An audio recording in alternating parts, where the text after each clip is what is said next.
close, out of limbo. I be singing with a real thick coat, foreign with the French tips on all 10 toes. Real flexible, it's like she been bones. Niggas playing defense, but I just see cones. Finished with the gym around 6 in the morning. Molly used to ballin', but I'm not Jim Jones. I ain't tryna rap about it, little nigga, no. We pop off and then we'll get low. No Greek fraternity or real pimp stroll. If this bitch lock eyes, I'm still his hoe. Niggas looking sick, need to heal they soul. Humble bragger shit talk, any money mo. Game bent over, nigga, look up at the skull. You ain't gotta go home, but your ass gotta go. Chalk it up on me and you'll be calling for a bandage. We don't do it regular, we coming outlandish. Call these niggas big sis, snitching like Candace. Fuck from around here, little boy a banished. Houdini, I make them all vanish. Every situation cater hard to my advantage. I want a Mulatina like Jocelyn Hernandez. Ice come around, we do not talk Spanish. Body tight, yes, popping out of spandex. Shit getting awkward, and it starts spangled. People gotta die for us to see change though. Truth kinda funny, but that's a dark angle. Dripping water, but I still spark flame though. Grew up on the demons, my mom made me part angel. Call me Jibs, cause you know the chain hang low. Bloodline Saxon, mixed with the Anglo. Want the change, then you gotta do the work, nigga. Free V, fuck money, free Burt, nigga. No bitch in me, you can search, yeah, I'm up a degree. I see a couple search, nigga, that ain't knew who I would be since birth. From the D and it came with its perks. Our rain really ain't getting nerfed, bringing pain to the surface. If you're scared, go to church, nigga. Pay attention, but they trying to put a play down. You gon' stand on your line and just lay down. Besides the air that we breathe, nothing free. Like high stakes recess, this is not a playground. It don't matter if you fall, don't stay down. Get the paper up then, put some paper down. From the men where the weather's no sleety. Niggas act cold, brain freeze from the carry-on. Dog lightweight, skinny with a big head. Look like you trying to live off everything I've been said. Call you crouton, nigga, you got little bread. Dog better dressing that ain't me, it's what this bitch did. Every time I greet the day, I be well fed. Every single song, they be like, Molly, that was well said. Hood niggas, foreign friend, do alchemy, shooters steady. Trying to mix my atoms with a little lead. Squash wet smoke, roaches, niggas been dead. Smack a white bitch, ass to skin red. Little bird brain chick, call her hen head. Now you think you special and you right, boy, you been sped. Niggas victim weight to me, they getting bench pressed. Trying to get my mama out of job, boy, you been stressed. I ain't really way too focused on the mistress. Girlie gotta move, but I'm all up on the business. Yeah. Welcome back to Creative Destruction. I am your host, Mr. Bart.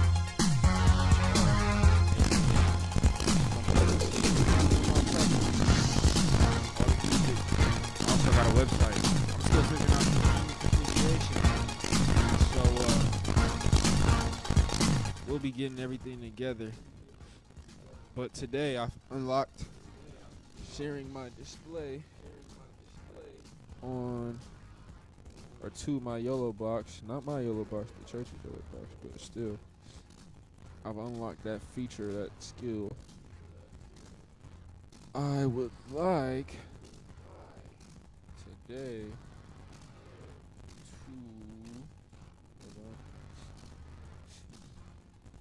to stream some LSAT practice. Possibly some margarita. Open up Berserk. Goodness gracious. Alright, let's see. How am I? Boom. And then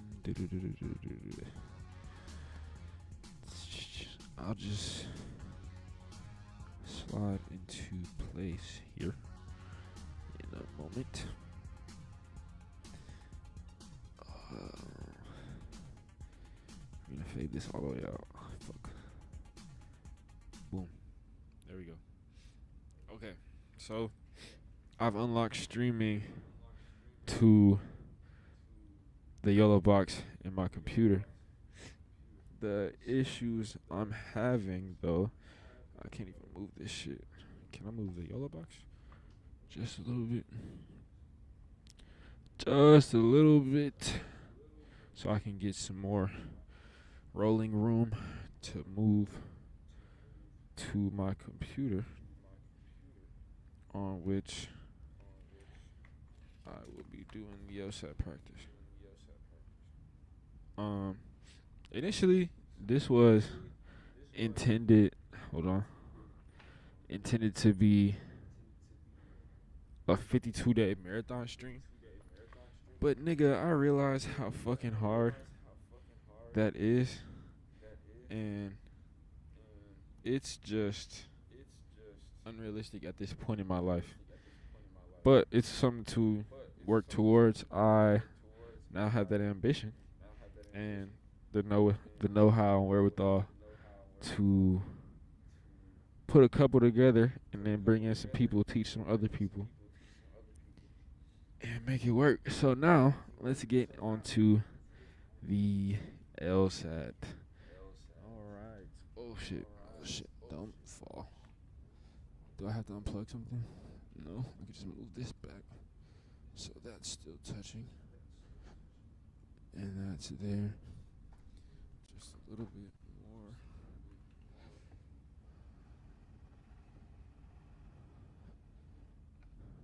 Alright, cool. Let me check to make sure y'all heard that song that I was playing in the beginning. Ba, ba, ba, ba.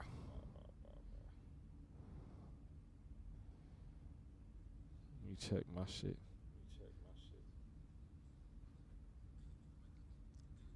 Oh yeah, niggas scared that shit. Oh yeah, that's gas. That's fire. Alright, bet. So boom. Eventually, I'm gonna get me a mic stand so that I can put. Oh wait, low key. Do I even need a mic stand if I have this plugged in and on? Turn that boy on. Let's see what the audio from the SRT input. Oh shit! Oh shit! Sounds like SRT right there. SRT audio. Let me check something. Setting. Nope. Nope. Right there. Settings.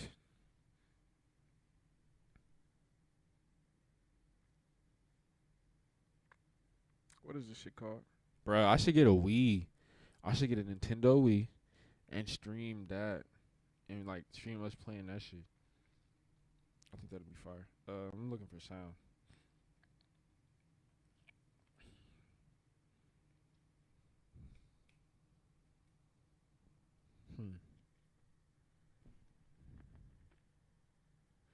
What if I check the input from OBS?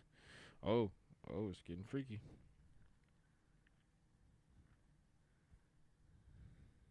Audio.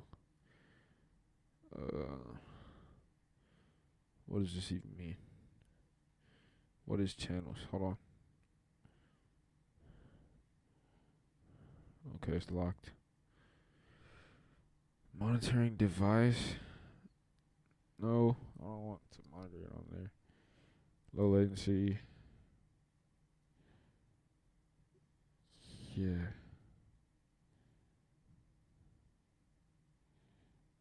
No.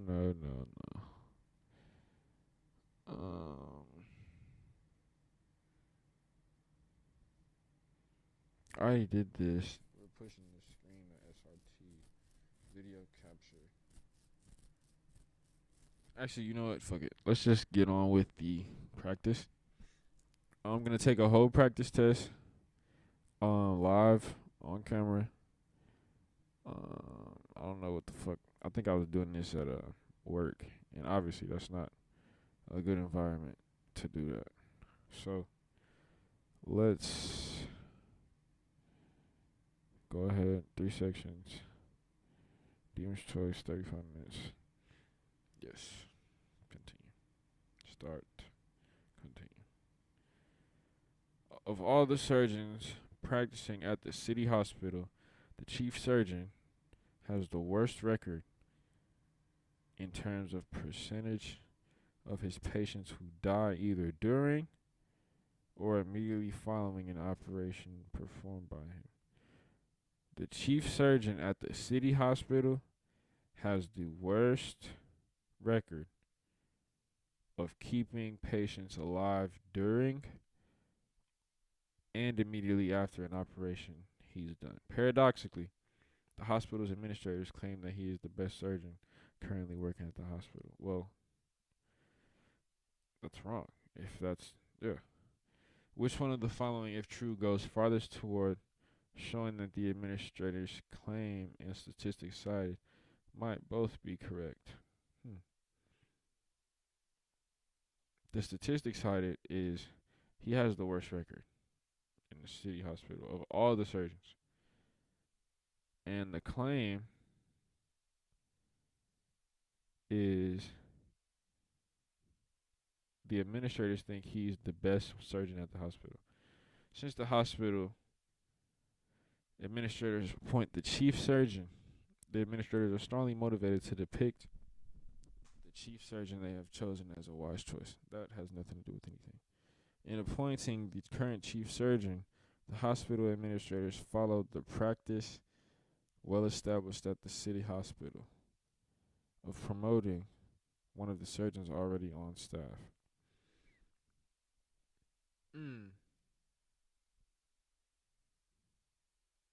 Okay. Some of the younger surgeons on the city's hospital staff received part of their training. Might be correct. At the city hospital, those operations that inherently entail the greatest risk to the life of the patient. I'll think that one. The current chief surgeon has a better record of patients surviving surgery than his. That has nothing to do with me right now, anything. So we're going to go D. Between 1971 and 1975. Okay, what's going on? I can't see it. There we go. Between 1971 and 1975, the government office that monitors drug companies issued an average of 60 citations a year for serious violations of drug promotion laws. Between those 4 years,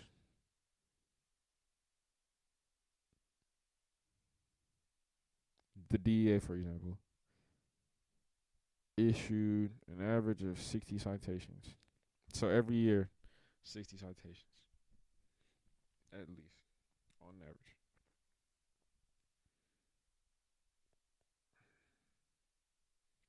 For serious violations. 1976 and 1980, the annual average for issuance of such citations was 5.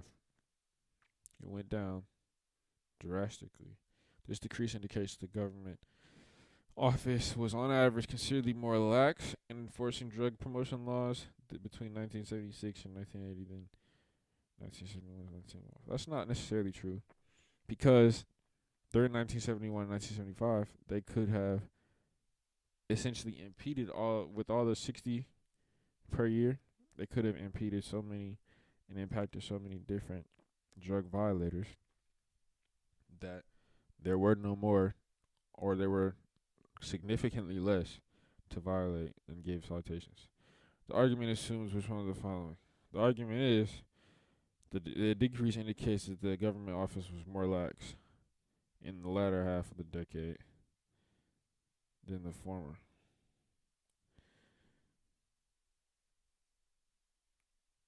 The decrease in the number of citations was not caused by the degree. It kind of does assume this. A change in enforcement of drug promotion laws did not apply to minor violations. This kind of doesn't have anything to do with shit. The enforcement of drug promotion laws changed in response to political pressure. Right. No. Enforcement of drug promotion laws changed in response. It doesn't assume that. I mean, kinda, but it doesn't necessarily. The government office should not issue more than an average of 5 citations a year to drug companies for serious violations of drug promotion laws. This is interesting. I'm doing this live. People are going to see these answers with me. Maybe not. Maybe nobody gives a fuck. Hopefully nobody gives a fuck. The government office should not issue more than an average of 5 citations a year to drug companies.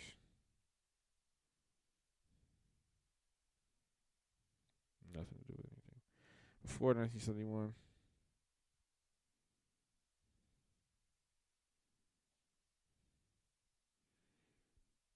I just like this one. Sheila. Health experts generally agree that smoking tobacco products for many years is very likely to be harmful to the smoker's health. On the contrary, smoking has no effect on health at all. Although my grandfather smoked 3 cigars a day from the age of 14, he died at age 96.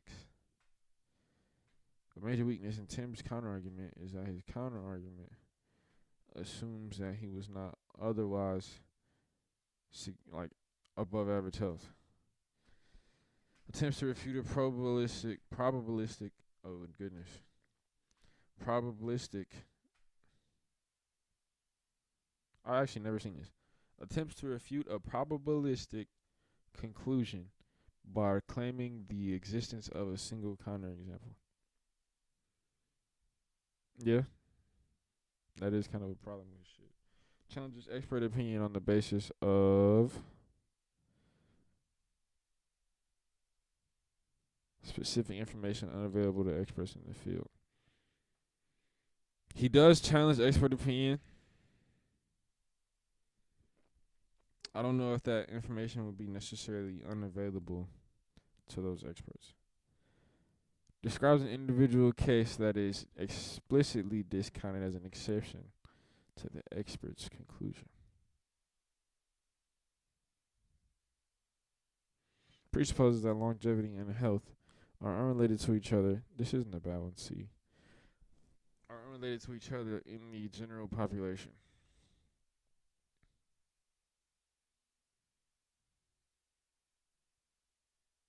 Tacitly assumes that those health experts who are in agreement on this issue arrived at that agreement independently of one another.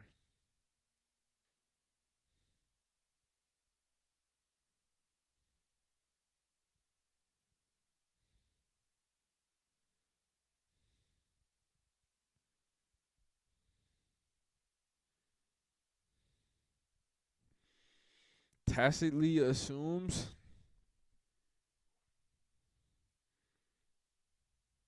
Nah. It's A or C.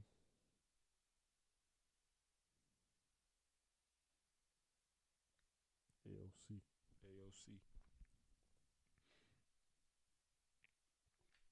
AOC. Attempts to refute a probabilistic conclusion by claiming the existence of a single counterexample. I mean, that's just, yeah. That's the second one, that's A. I mean, realistically, if it's A, then it's just A, so I don't care how many of them are. The case of the French Revolution is typically regarded as the best evidence for the claim that societies can reap more benefit than harm from a revolution.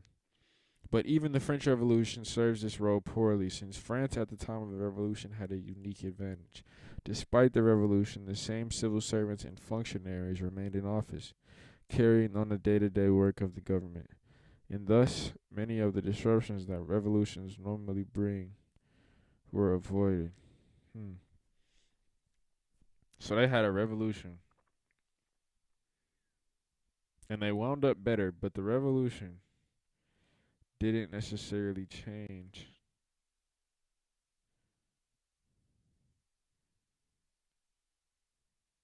the functionaries or the servants.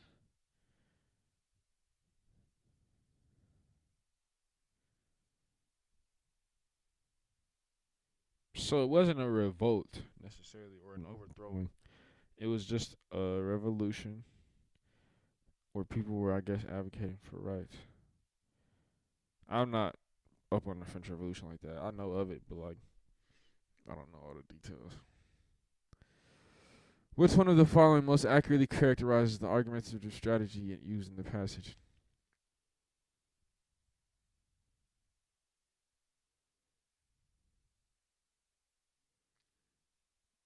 They're saying that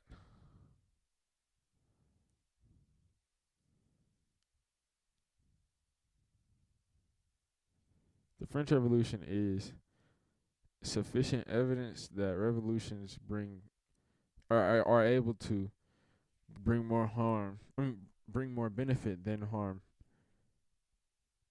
to a society. But also, they're saying it's not necessarily the best. But even the French Revolution serves this role poorly, since France at the time of the revolution had a unique advantage. So they had a unique advantage, and that a unique advantage is that the same civil servants that were in before the revolution were still there after the revolution, meaning that they were able to hear the claims or the requests and carry them out without disruption.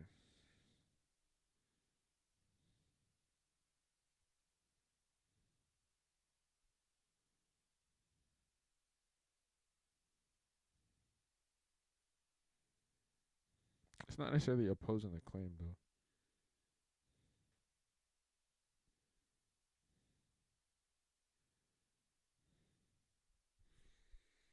Comparing two positions in order to illustrate their relative strengths and weaknesses. It's not that, and it's not C.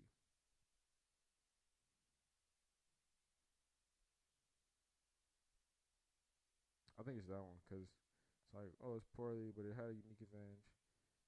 No disruptions. Gotcha. I think it's this one.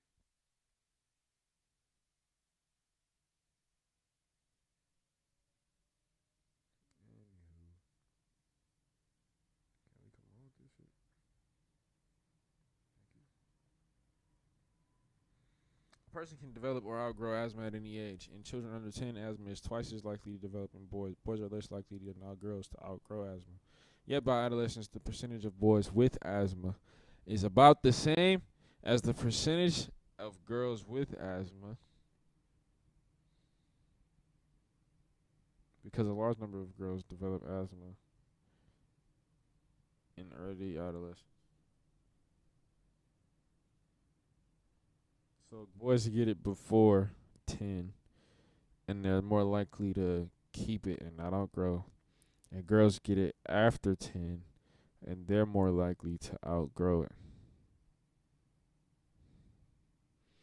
Assuming the truth of the passage, one can conclude from it that the number of adolescent boys with asthma is approximately equal to the number of girls with asthma. If one also knows that, you're able to do that if one also knows that before 2, what the fuck? 2. I didn't say shit about 2. They're approximately equal numbers. No. It's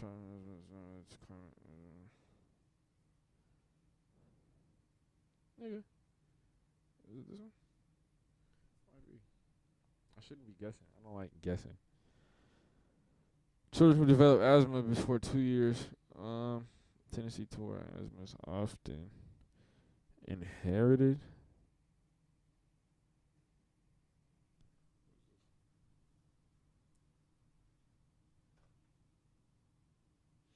Cool.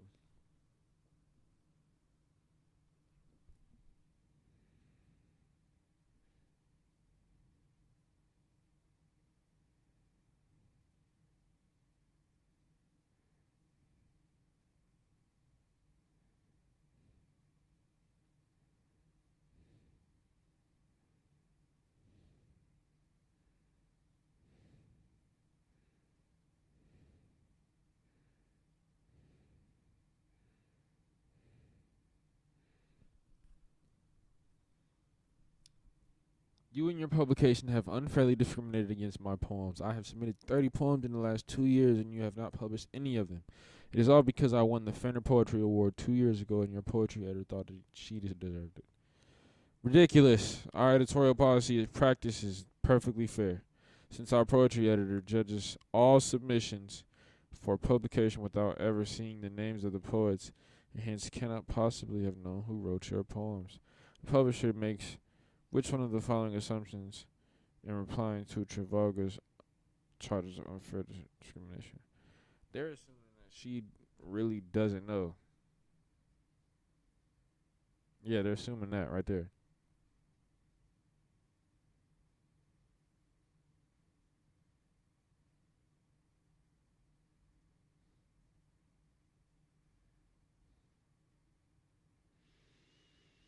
In a study of the effect of radiation from nuclear weapons plants on people living in areas. Oh, in a study of the effect of radiation from nuclear weapons plants on people living in areas near them, Researchers compared death rates in the areas near the plants with death rates in areas that had no such plants. Finding no difference in these rates, the researchers concluded that radiation from the nuclear weapons plants poses no health hazards to the people living near them.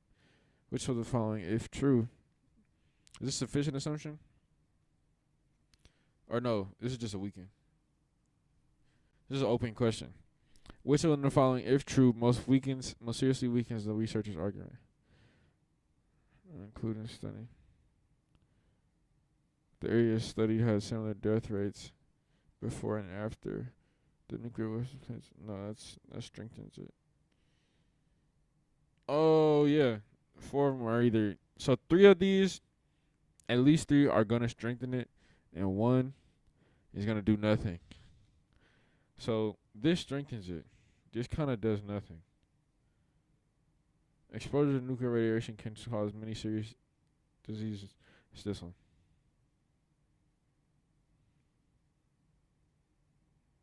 Because the argument is about health hazards, not death rates. It's that one.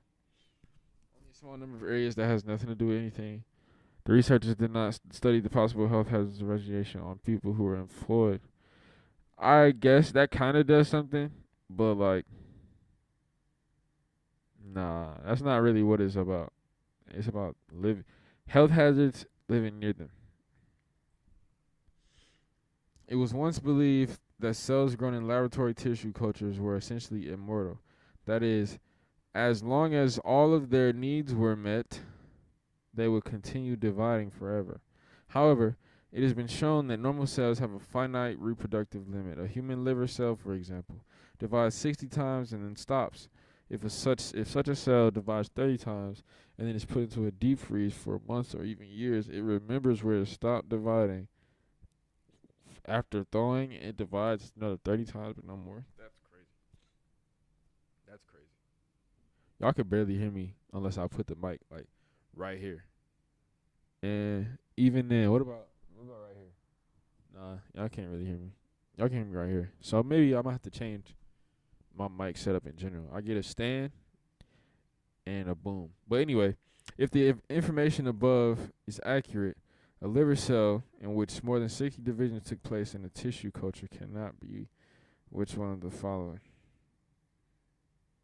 It cannot be a normal. Yeah, it can't be that.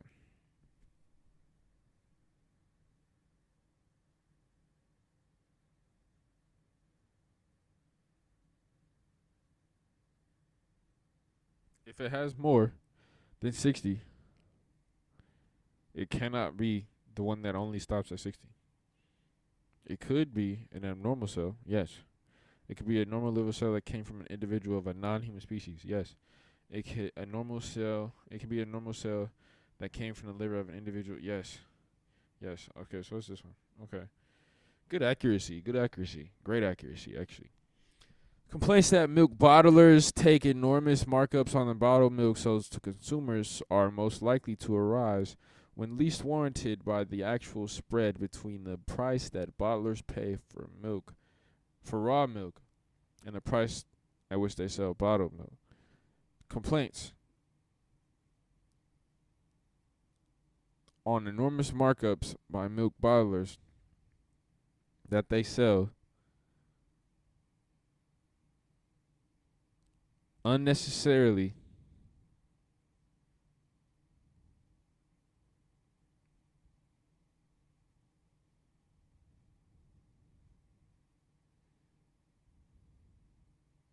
because the raw milk is cheaper than the bottled milk. The complaints occur when the bottled milk price rises, yet these price increases most often merely reflect the rising price of the raw milk that bottlers buy from dairy farmers when the raw milk price is rising. The bottlers' markups are actually smallest proportionate to the retail price. When the raw milk is falling, however, the markups are the greatest.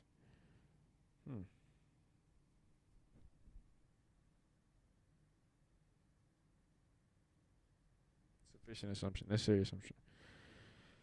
This is closed question. All the information is in the passage. So, There are complaints about milk bottlers on the way that they mark up the bottling of the milk, because when the raw milk goes up, the markups aren't that bad. When the raw milk goes down, the markups are horrible. The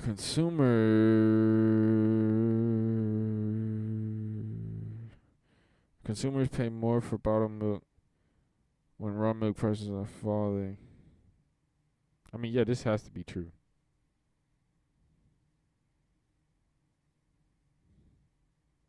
This just has to be true. Increasing dairy farmers' costs. No, it's. I don't care about that. That doesn't matter. The facts are of this: when the price of raw milk is falling, bottled milk goes up. If the public library shared by the adjacent towns of Redville and Glenwood were relocated from the library's current overcrowded building in central Redville to a larger available building in central Glenwood, the library would If the public library shared by the adjacent towns of Redville and Glenwood were relocated from the library's current overcrowded building in central Redville to a larger available building in central Glenwood, the library would then be in walking distance of a larger community of library users. That is because there are more people living in Glenwood than in central Redville, and people would generally walk to the library only if it is located close to their homes. Which of the following, if true, most strengthens the argument? The public library was located between Glenwood and Redville before being moved to its current location.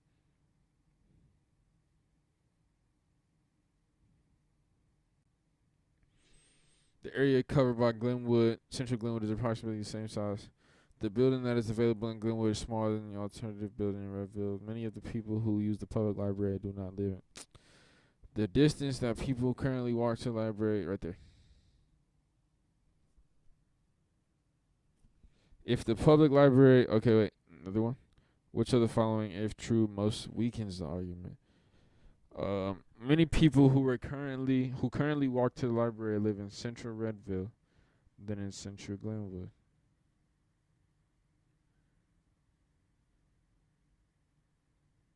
I mean, this is a good one.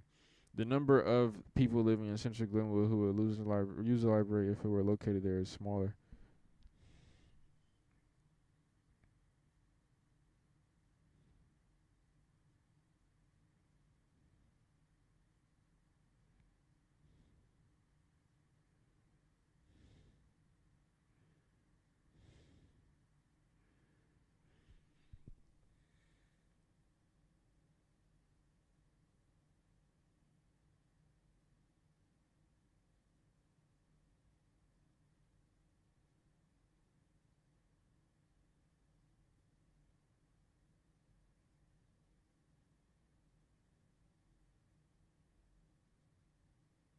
Their argument is if it moves to Glenwood, we'll get more users.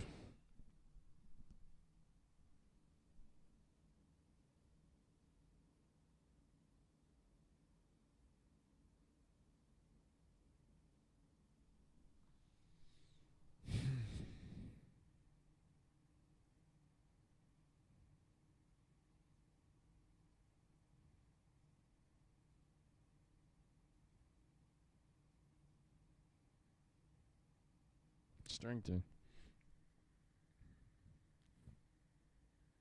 Strengthen.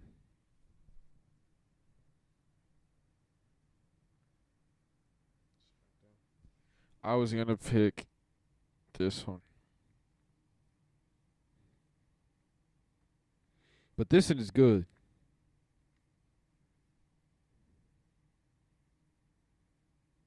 I like that one. Light utility trucks have become popular among consumers who buy them primarily for the truck's rugged appearance.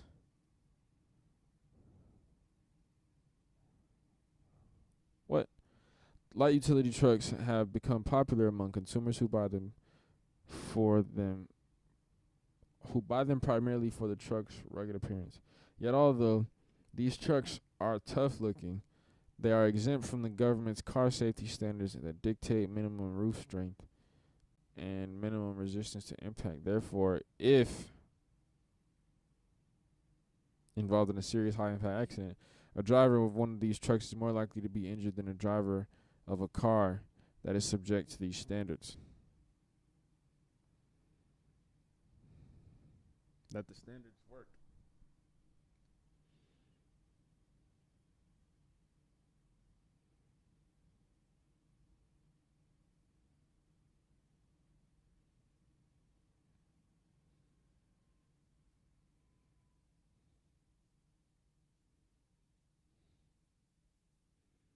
This has nothing to do with shit.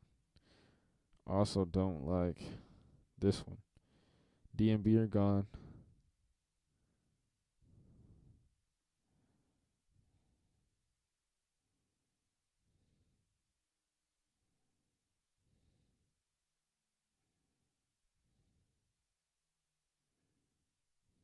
A is also gone because there are they are exempt from those standards.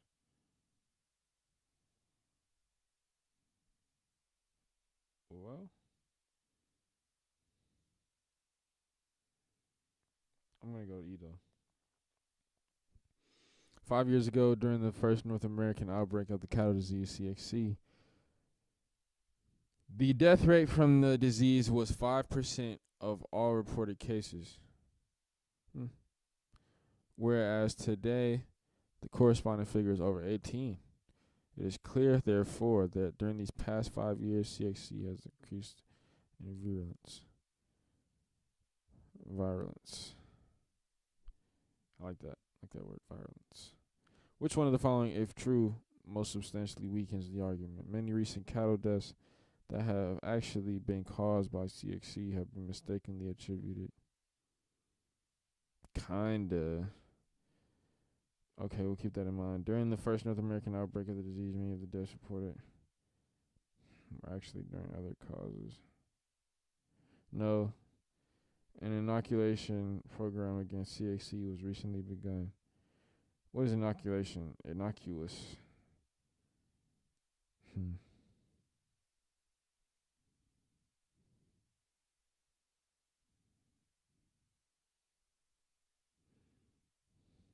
What is inoculation? I wish I knew off the top of my head.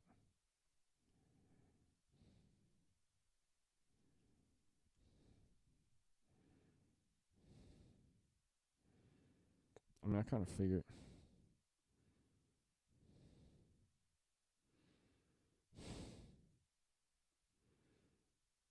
Oh, it does that again. Oh, again? Let's refresh.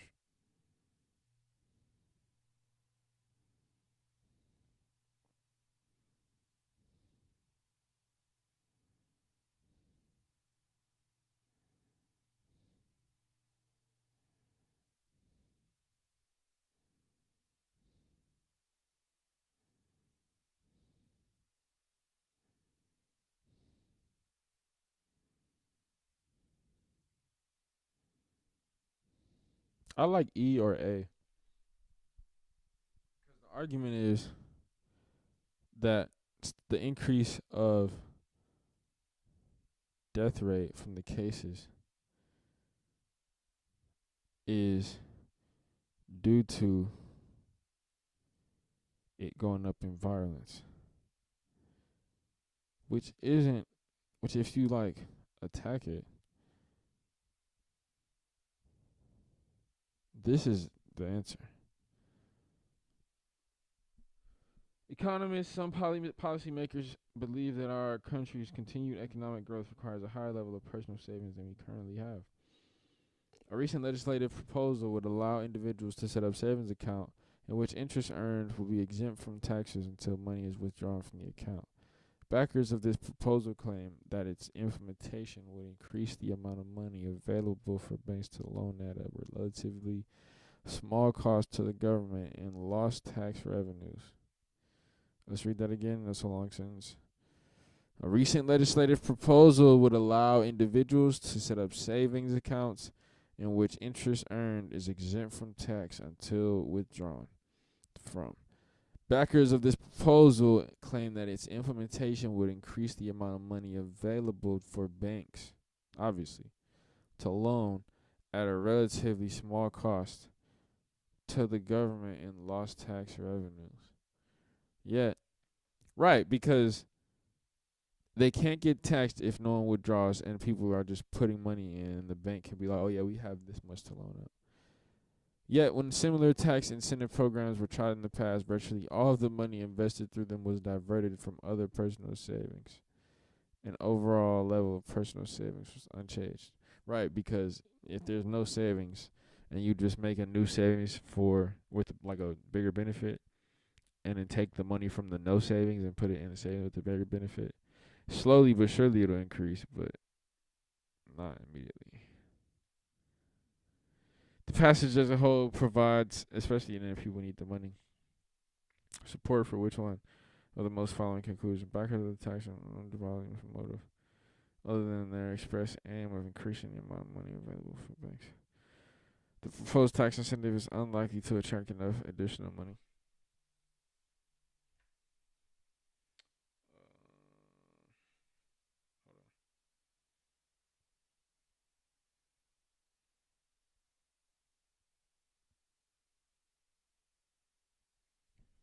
Um, I like that one,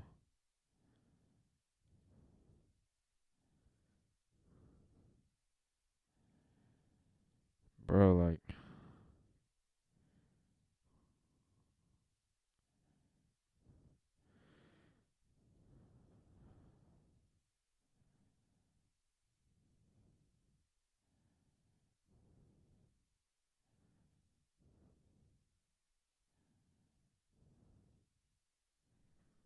question the judgment of the proposal's backers. No, yeah, not really.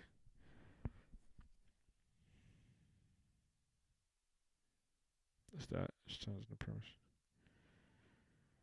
Although all birds have feathers and all birds have wings, some birds do not fly. For example, penguins and ostriches use their wings in a different way from other birds. Penguins use their wings only to swim underwater at high speeds. Ostriches use them to run with the wind by lifting them as they were sails.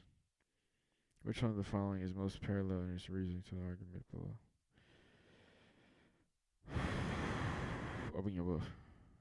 Although all birds have feathers and all birds have wings, some birds do not fly.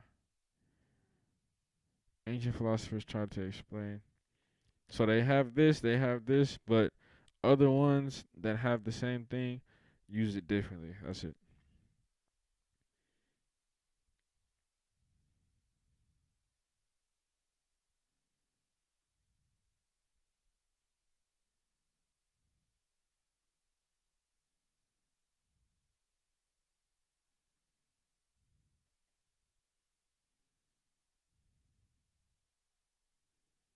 Yeah.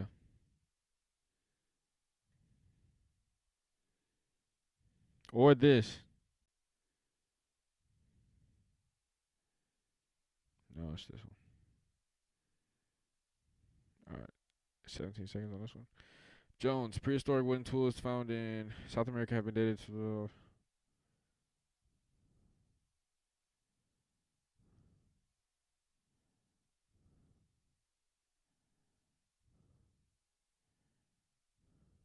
Oh, fuck.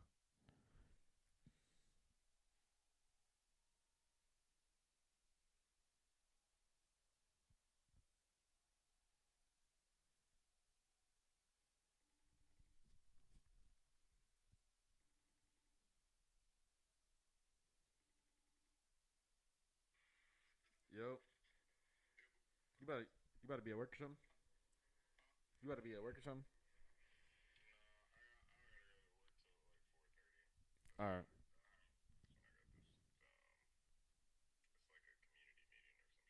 All right. Let's tap back in this weekend. I got like 15 seconds left. I'm taking this little test.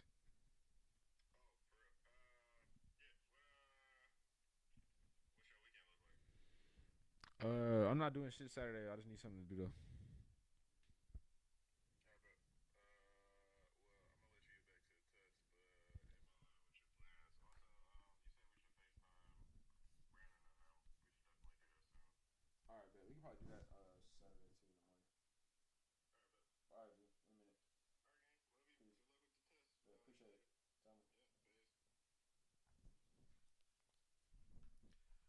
After 30 years of investigation into cell genetics, researchers made startling discoveries in the 1960s. I'm going to highlight this. I'm just too used to highlighting. In the 1960s and early 1970s, which culminated in the development of processors. Boom. Collectively known as recombinant rDNA.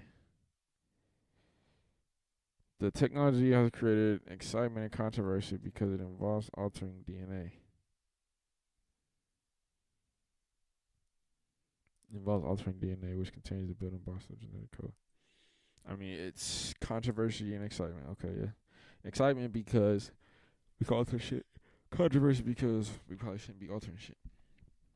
Using rDNA technology, recombinant. Okay.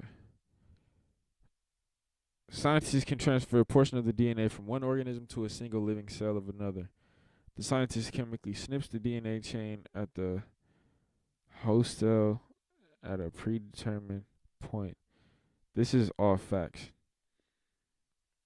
And attaches another piece of DNA from a donor cell at that place, creating a complete new organism. What's the argument here? That it's generated this? Is that the argument? No, I don't think so. Proponents of rDNA research and development can claim that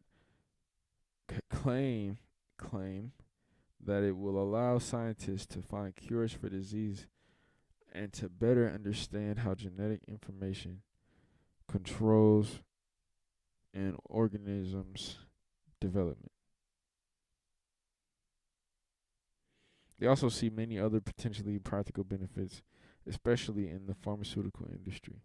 Some corporations employing the new technology even claim that by the end of the century, all major diseases will be treated with drugs derived from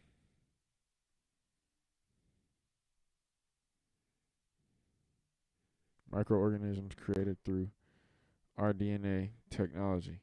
Pharmaceutical products already developed but not yet marketed indicate those predictions may be realized. Proponents also cite non-medical applications for this technology. Energy production and waste disposal may benefit genetically alter may benefit. Energy production and waste disposal may benefit. Right, non-medical energy production, because you can take stuff from cells and recombine it. Yeah. Genetically altered organisms could convert sewage and other organic material into methane fuel. Agriculture might also take advantage of recombinant technology to produce new varieties of crops that resist foul weather, pests, and the effects of poor soil. A major concern of the critics of rDNA research is that genetically altered microorganisms might escape from the laboratory. Because these microorganisms are laboratory creations that in all probability do not occur in nature, their interaction with the natural world cannot be predicted with certainty. It is possible that they could cause previously unknown, perhaps incurable diseases. The effect of genetically altered microorganisms on the world's microbiological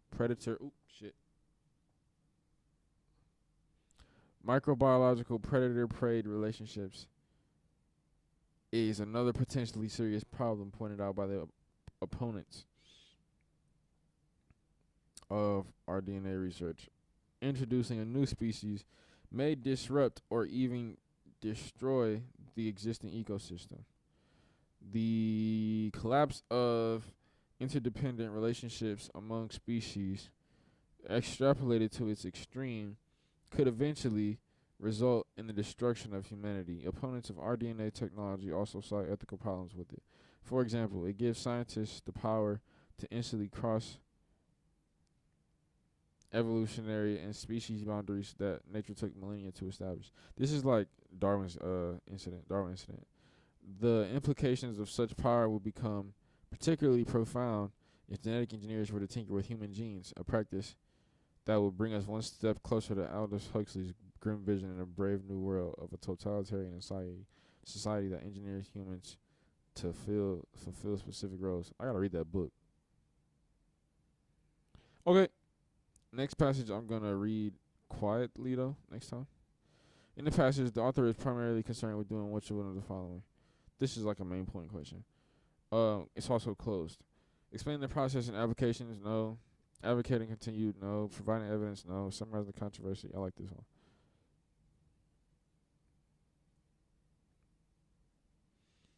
According to the passage, close. Which one of the following is an accurate statement about the research into the genetic code of cells? It led to the development of processes. Research into the genetic code. Genetic. Oh God.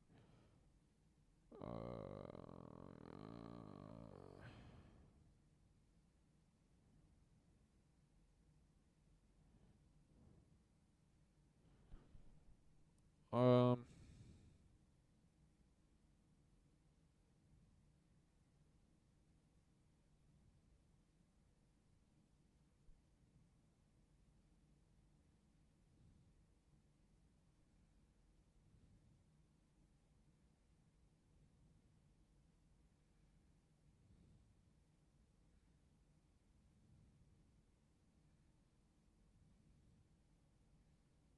The benefits of rDNA technology. Technology referred to the in the passage include all the following except new methods of waste treatment. Nah.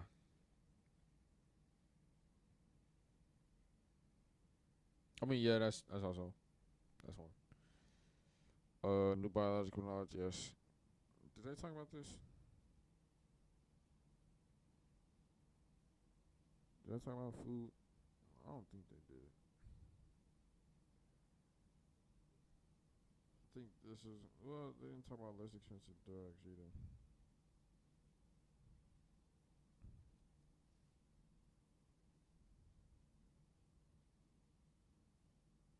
Well, yeah, kind of. It's either this one or this one. I'm gonna go C. They didn't talk nothing about food though. Well, nope, they did. They did. Agriculture is food. It's that one. Which one of the following is true? Most weaken the argument of opponents of rDNA. New safety procedures developed by rDNA researchers make it impossible for genetically altered microorganisms to escape. That could be, yeah, quite literally. No, this is it. I'm not second guessing or wasting any more time. The author's reference in the last sentence of the passage to a society that engineers human beings serves to emphasize the medical dangers. Yes, that's possible. Advocate research. No. One of the possible disasters that could result from unsetting. Kinda.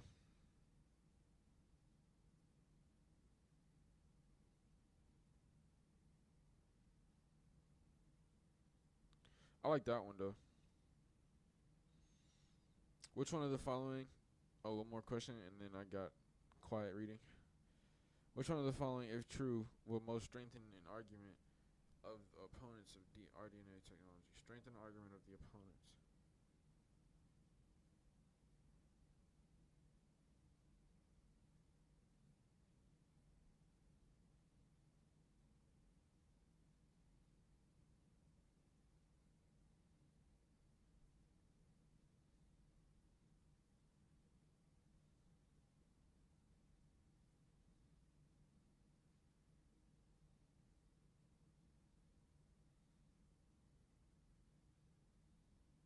This does nothing for me. Like it was this answer D is so dumb that I read it and I was like, why the fuck is this here? Like I was just amazed. But only one answer is gonna be right. So genetically altered microorganisms generally cannot survive. No. Quiet reading.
Okay.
This is a closed question.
At this point, there's just been so many words that like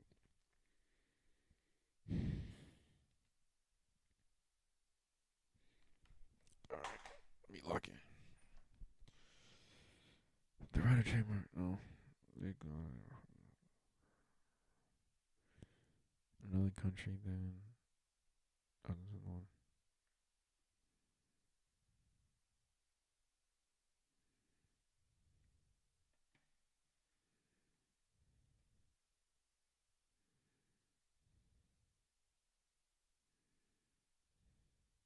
Right, you know it's this one because exhaustion assumes they would lose rights. Yeah. The author discusses the impact of great marketing on goodwill.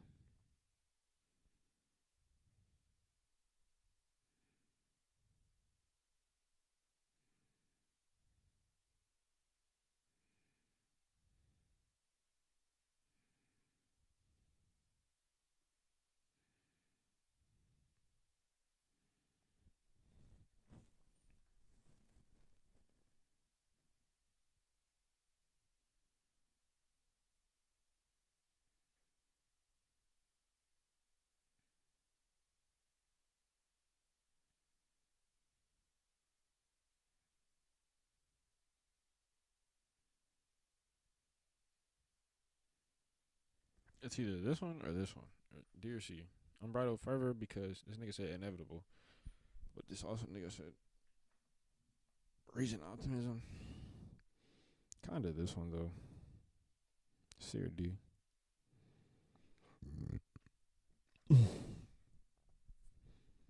It can be inferred from the passage that some channel flow diversion might be eliminated if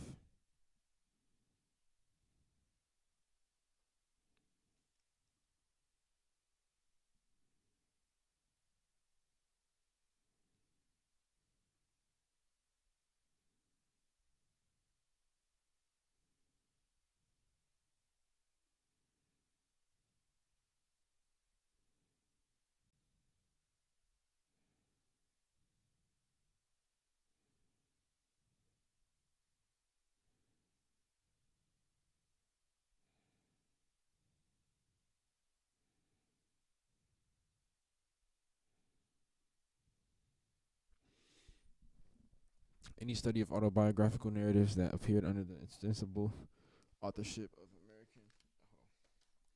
of African American writers between 1760 and 1865 inevitably raises concerns about authenticity and interpretation. Should an autobiography should an autobiography whose written composition was literally out of the hands of its narrator be considered as a literary equivalent of those autobiographies who that were authored independently by their subjects?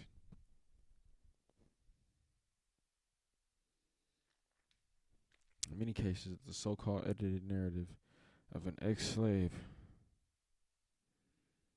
ought to be treated as a ghost-written account insofar as literary analysis is concerned, especially when it was composed by its editor from a statement of facts provided by an African-American subject. Blassingame has taken pains to show that the editors of several of the more famous antebellum slave narratives were noted for their integrity, and thus were unlikely to distort the facts given to them by slave narrators.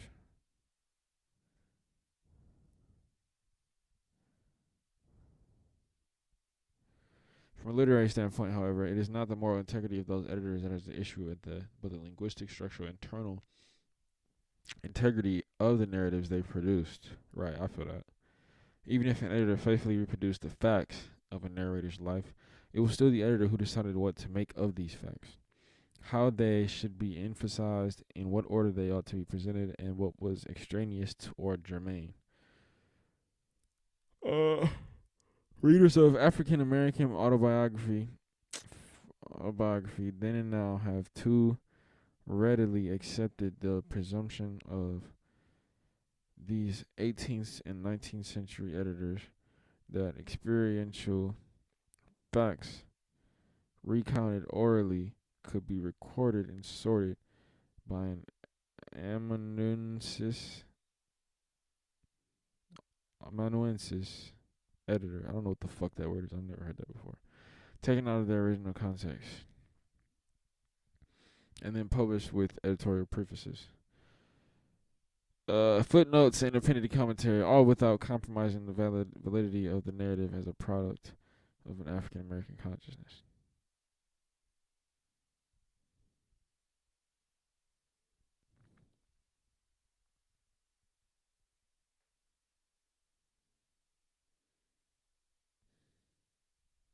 Transcribed narratives in which an editor explicitly delimits his or her role undoubtedly may be regarded as more authentic and reflective of the narrator's thought and action than those edited works that flesh out a statement of facts in ways unaccounted for. Still, it would be naive to accord dictated oral narratives the same status as autobiographies, composed and written by the subjects of the stories themselves. Thus, this point is illustrated by an analysis of works' progress administration interviews with ex-slaves in the 1930s that suggest that narrators often told interviewers that what they seemed to want to hear. If it seemed impolitic for former slaves to tell all they knew and thought about the past to interviewers in the 1930s, the same could be said of escaped slaves on the run in the antebellum era. Dictated narratives, therefore, are literary texts whose authenticity is difficult to determine.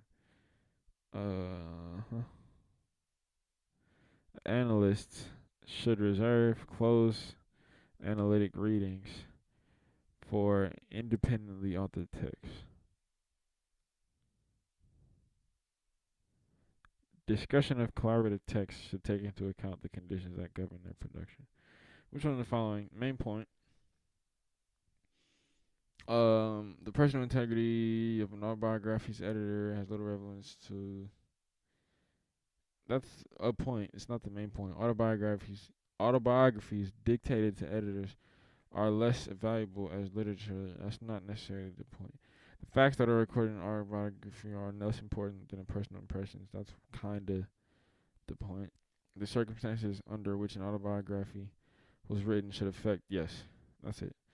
The autobiographies and explanations are more careful. No. The information in the passage suggests that the role of the editor is most like that of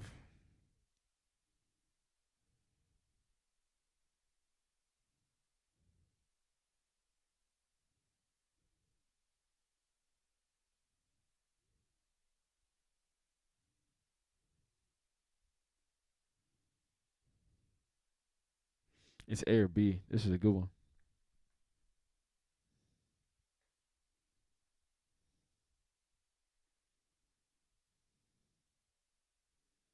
Or E. Abe.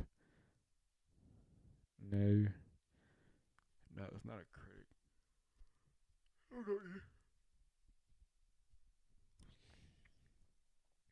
Which one of the following best describes the author's opinion upon literary analysis?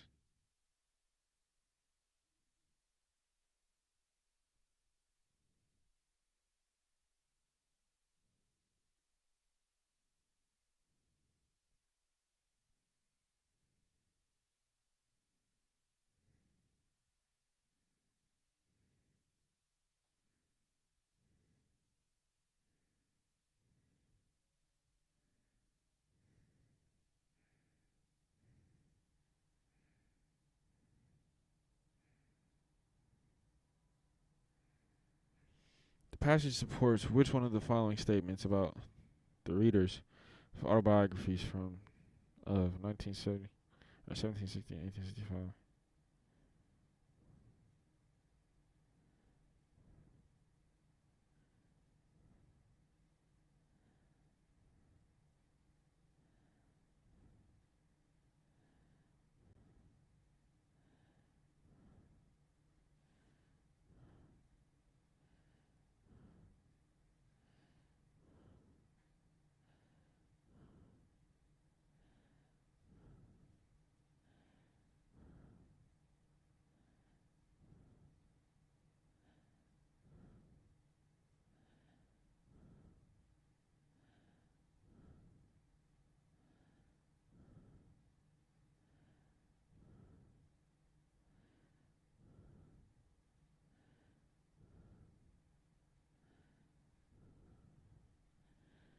Hmm.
break time. Goodness fucking gracious.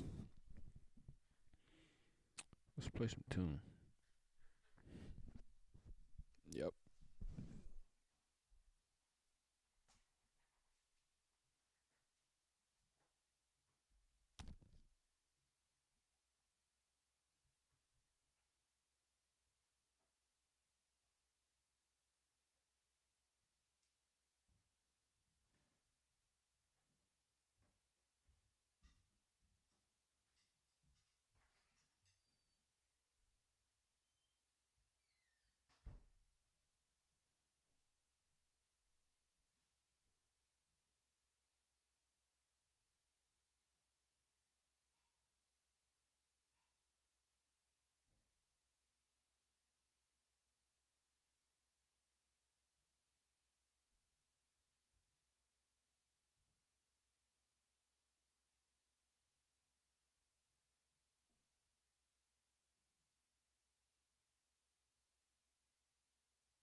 See, this one I need a mic stand. I got 3 minutes left in my break. I'm eating some lasagna and some Southwest sweet potato salad. It's fucking delicious. I'm about to be quiet now.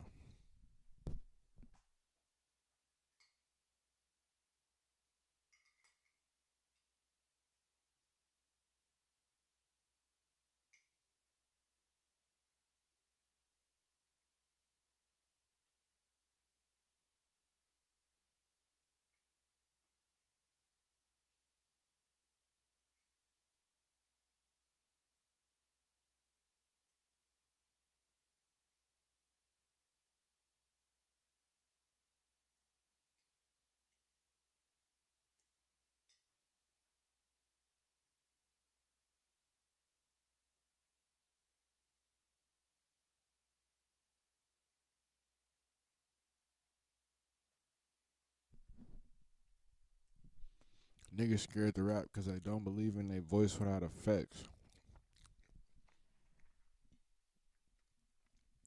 Winning is a choice. This not a threat, but I can get some crazy shit going. You know.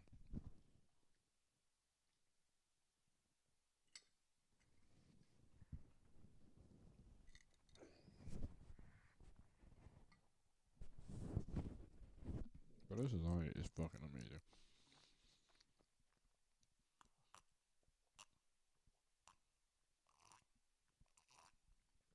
Look at my fucking hairline, bro.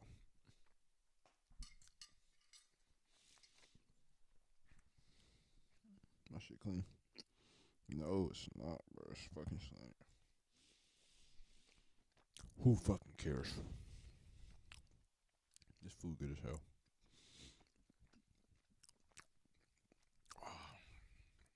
Yeah. Streaming by myself.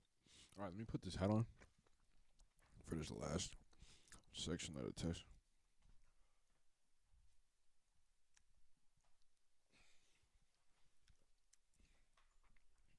You know, Carter Berg. I got 40 seconds left in my break.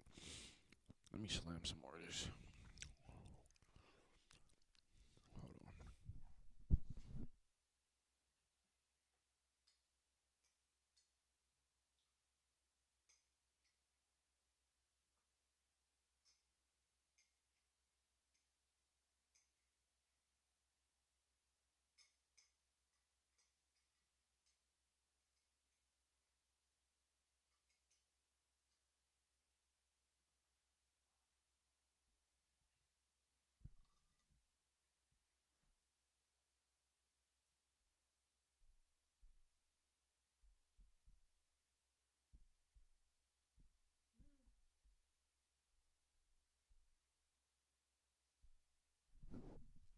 Alright. Oh shit. Oh, it starts in 50 seconds. Okay.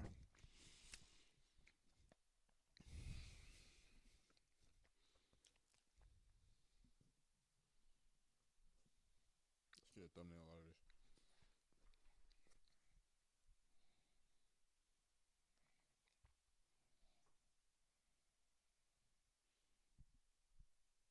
Alright. 30 seconds left. This fucking food is delicious.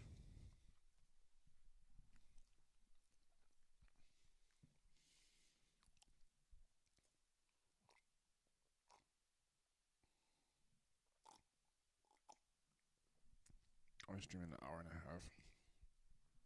No, not even. Hour and 10 minutes. Alright, let's go. Oh, let me put the display. The cafeteria at Acme Company can offer only 4 main dishes at lunchtime. And the same 4 choices have been offered for years. Recently, mushroom casserole was offered in place of one of the other main dishes for 2 days, during which more people chose mushroom casserole than any other main dish. Excuse me. Premise. This is all. This is the argument or conclusion. Clearly, if the cafeteria wants to please its customers, mushroom casserole should replace one of the regular dishes as a permanent part of the menu.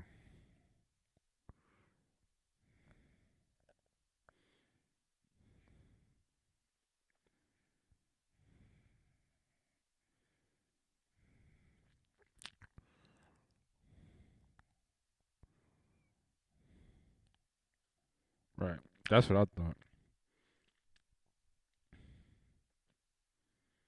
I can finish this one under 35 and be done. When old growth forests are cleared of tall trees, more sunlight reaches the forest floor. This results in a sharp increase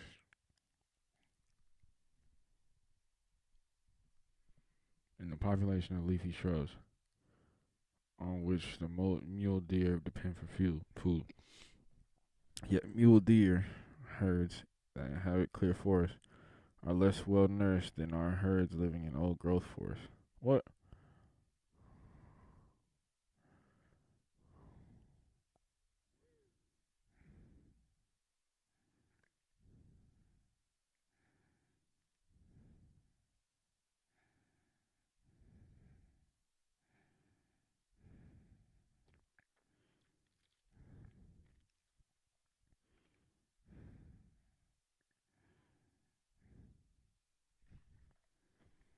What the fuck is this? Hello? Yeah, what up, though?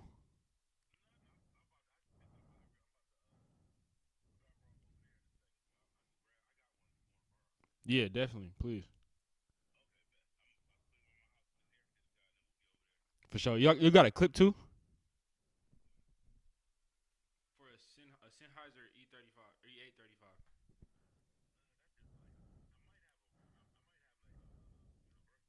E835. Okay, bet. Yeah. Okay, for sure. Yeah. Okay, bet. Good look. Yo, see you soon. Peace. Mule deer herds that inhabit clear forests tend to have more females with young offspring. The fuck does that have to do with anything? Mule deer populations are spread throughout western North America and inhabit hot sunny.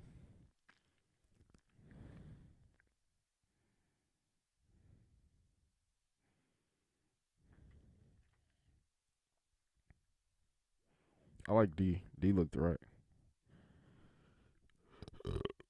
This looks right.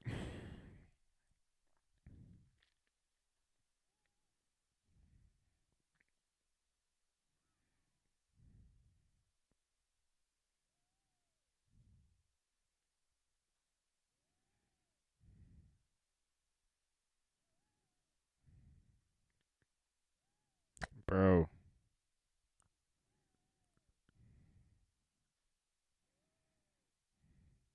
Bro, what?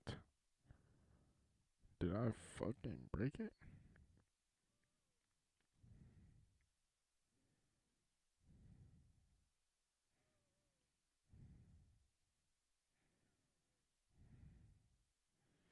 It appears. Oh, wait, no. There we go.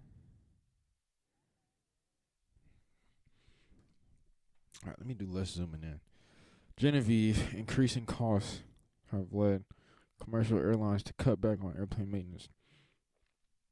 Also, reductions in public spending have led to air traffic control centers being underfunded and understaffed. For these and other reasons, it is becoming quite unsafe to fly, so one should avoid doing it.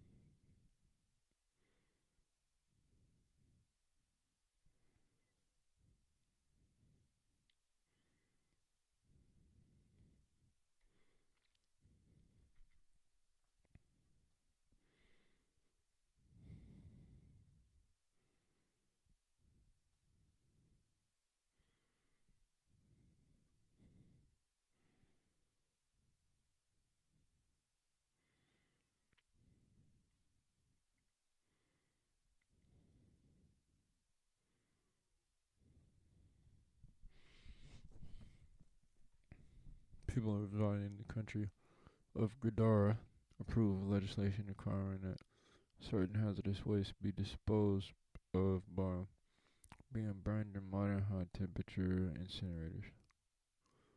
However, waste disposal companies planning to build such incinerators encounter fierce resistance to their applications. For building permits from the residents of every greater area community, that those companies proposing incineration.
I don't need to be highlighting right now. Stop.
I might have got that one wrong. I'm kind of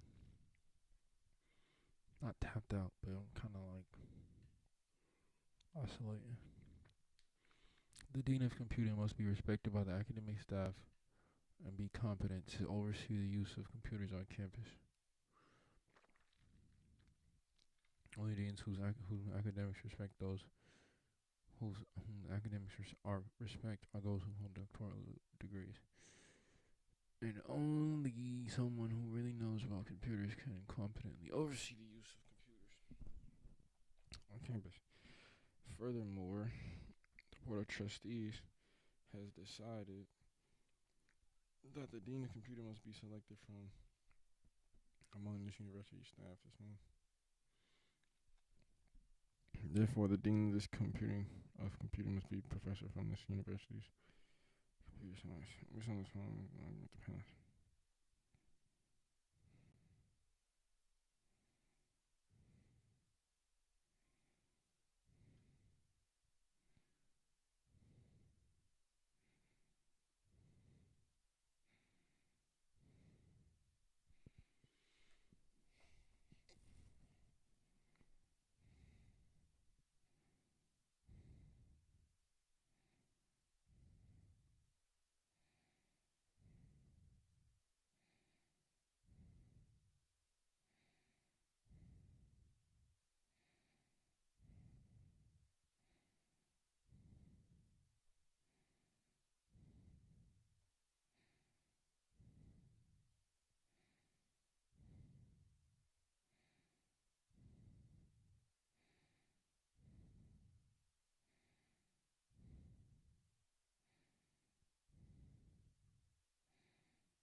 Damn, I'm kind of tapped out at this point. It's tough. I'll be able to get it though. Consumer advocate. Under the current absence of government standards for food product labeling, manufacturers are misleading or deceiving consumers about their product labeling. For example, a certain brand of juice is labeled fresh orange juice, yet the product is made from water concentrated and flavor enhancer. Since fresh, as applied to food products, is commonly understood to mean pure and unprocessed, labeling that orange juice fresh is unquestionably deceptive. Using words somewhat differently than they are commonly used is not deceptive. After all, fresh can also mean never frozen. We cannot be faulted for failing to comply with standards that have not been officially formulated. When the government sets clear standards pertaining to product labeling, we will certainly comply with them. On the basis of the statements above, they disagree about the truth of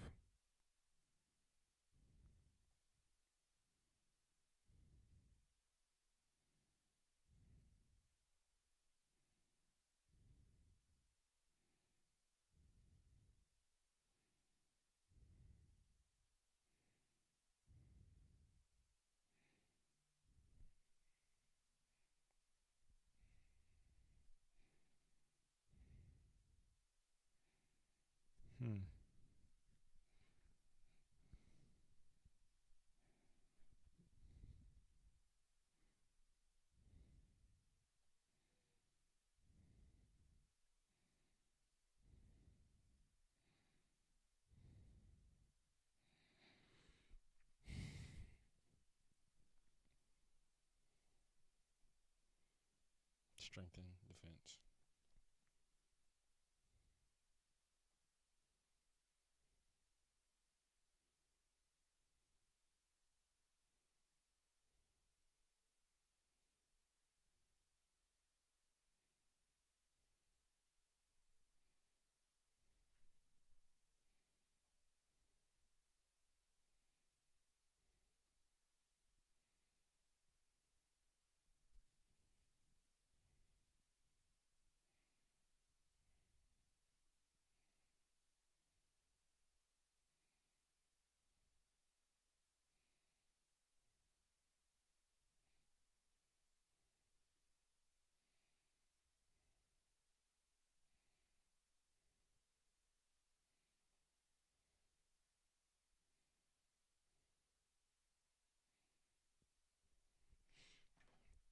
Certain items, those with that hard to define quality called exclusivity, have the odd property when they become available for sale of selling rapidly even though they are extremely expensive.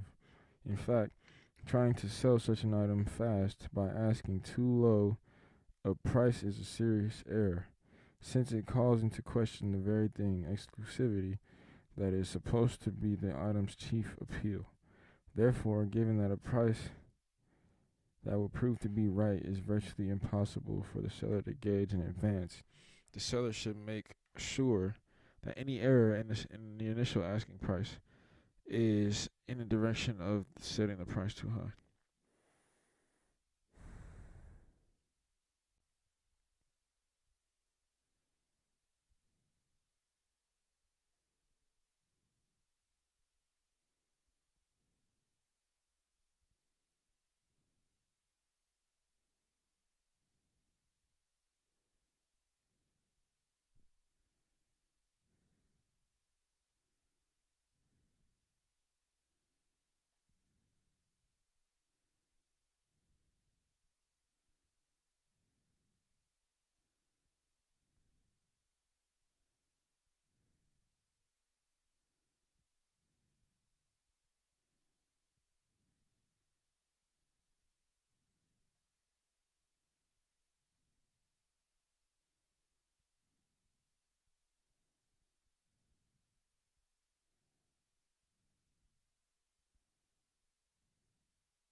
A proposition to increase funding for schools by raising taxes failed by a narrow margin to win majority approval.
Nigga, I got a 148.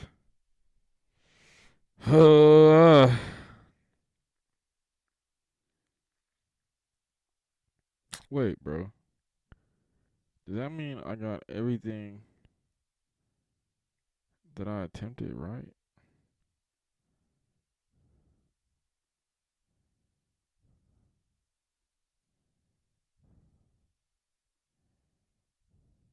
So look, all these I got right.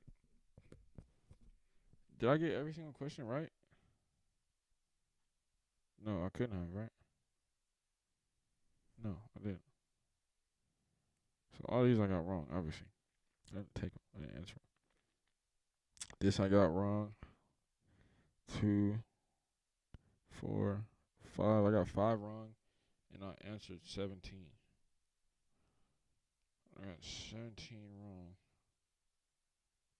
I mean, I got 5 wrong and I answered 17, so I got 12 right.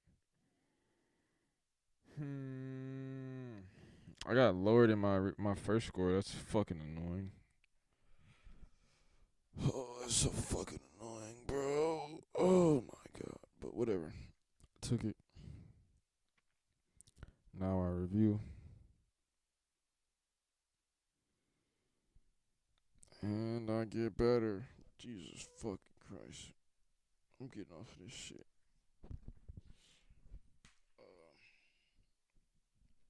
Yeah, I got a 148. It's not good, bro. It's not great. It's not good at all. That actually fucking sucks. I got a 155 my first time and a 148 this time. After studying more, which fucking makes no sense. But my conditions aren't necessarily the best right now. I mean, obviously I'm recording this shit.